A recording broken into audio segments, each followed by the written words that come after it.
After narrowly surviving an assassination attempt, President Mnangagwa hires Chinese investigators to find his enemies. Hello viewers, welcome to Champions Network TV. The investigation into the June 23, 2018 grenade attack on President Emmerson Mnangagwa at a ZANU-PF rally in Bulawayo has taken an unexpected turn with the arrival of Chinese investigators. This development, reviewed by ZimLife, adds a new layer of complexity to a case that has remained unresolved for over 5 years. A team from the Criminal Investigations Department (CID) revisited the White City Stadium crime scene on November 27, accompanied by 4 Chinese investigators. Their arrival, however, was not without incident.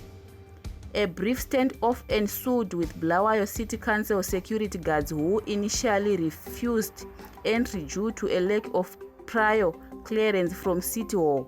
According to a council official briefed on the matter, the police team ultimately forced their way into the stadium. The 4 Chinese guys spent time interviewing people who were present on the day of the explosion. They also dutifully made drawings and took notes. They were there for about 2 hours, the source said. The presence of Chinese investigators raises questions about the nature of their involvement and the potential for new evidence or expertise to be brought to bear on the case. National Police spokesperson Commissioner Paul Nyati, however, claimed ignorance of the Chinese investigators' presence in the country. This discrepancy between official statements and on-the-ground reports further highlights the opacity surrounding the investigation. The initial investigation, launched shortly after President Mnangagwa's fatal encounter with grenade, appears to have yielded little progress. Reports suggest that police had developed a theory implicating the military, a claim neither confirmed nor denied by official sources. Evidence collected at the scene identified the explosive device as an offense fragmentation grenade of Soviet origin, a type actively used by the Zimbabwean military, according to sources. Early reports speculated that grenade might have originated from the Zimbabwe Republic Police ZRP armory.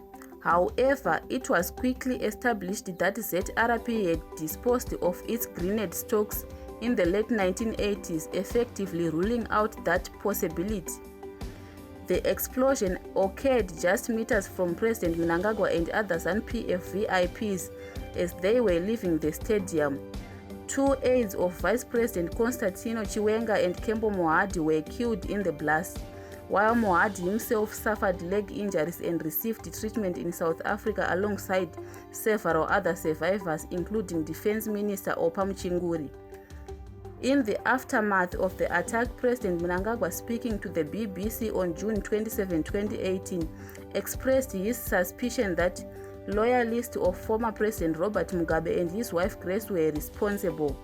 He vowed that arrest would be made swiftly.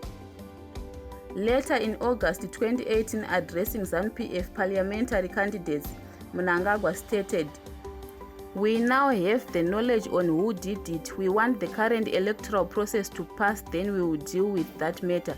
These statements, however, have not been followed by any public announcements of arrest or prosecutions.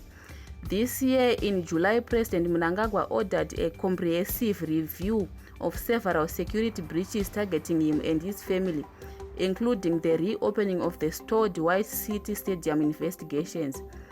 A source close to the president revealed he wants answers from all the security arms of the state, starting with unrevealing what happened at White City. This renewed focus on the case comes amidst growing concerns about the president's personal safety. The White City Stadium attack, which resulted in the deaths of Central Intelligence Organization (CIO) agents and injuries to 47 others, including Vice President Kembo Mohadi and Defense Minister Opa Mchinguri, remains a significant event in Zimbabwean political history. Witnesses reported that the grenade thrown at the VIP tent as Mnangagwa left the stage narrowly missed the president, ricocheting off a tent mounting before changing direction. Adding to the president's concerns are a series of recent incidents, including a laser attack on his aircraft on July 12th as it approached Robert Gabriel Mugabe International Airport, returning from Mozambique. Days earlier, there were break-ins at the private homes of the president and his son, Deputy Finance Minister David Mnangagwa, and the government office of his nephew, Deputy Tourism Minister Tongai Mnangagwa.